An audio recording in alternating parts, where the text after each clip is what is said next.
అండి, good afternoon అందరికీ.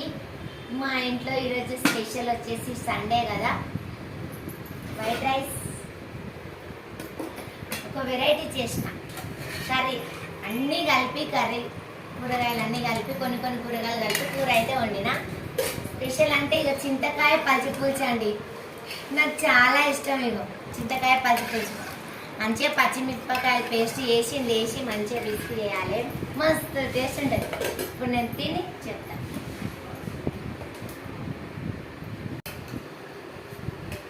చింతకాయ పచ్చిపులుసు చాలా బాగుంటుందండి.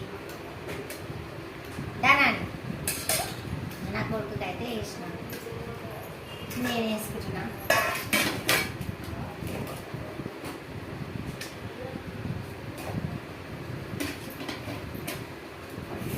మంచిగా నలుగురం కలిసి అన్నం అయితే తింటున్నామండి మేము. పచ్చిపులుసు నా కొడుకు అయితే తింటుండే. ఎట్లుంది ఆ పచ్చిపులుసు? ఫస్ట్ చింతకాయ పచ్చిపులుసు తీసుకొచ్చామండి నిన్న చింతకాయలు. నాకైతే మా పిల్లలకి ఎక్కువ ఇష్టం చింతకాయల పచ్చిపులుసు. మీ ఇంట్లో ట్రై చేయండి, చాలా బాగుంటుంది. నేనైతే పచ్చిపులుసు అని కూర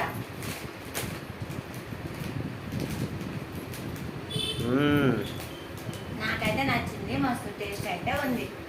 మీ ఇంట్లో ఏం కూరలు చేసిర్రో చెప్పండి, తినండి. బాయ్.